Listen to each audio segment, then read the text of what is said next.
Hello people and welcome to another GPT guitar video tutorial. What you just heard are 3 Dmin7 licks based around the D minor Dorian mode, syncing up and using the scale in diagonals and connecting them across the neck.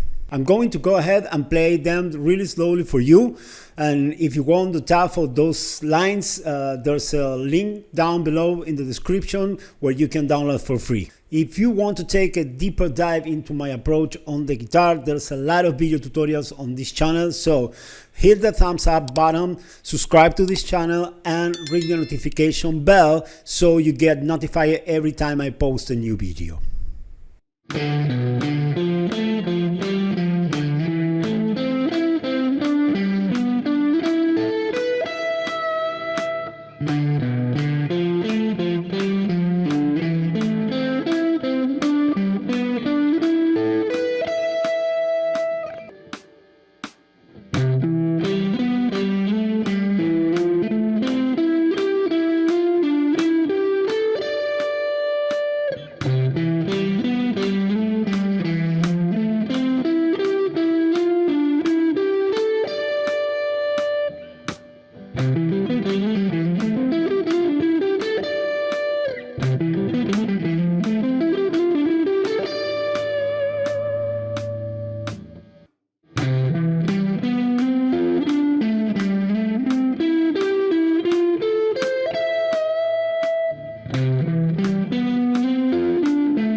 Thanks so much for watching this video. Don't forget to like and subscribe and see you on the next tutorial.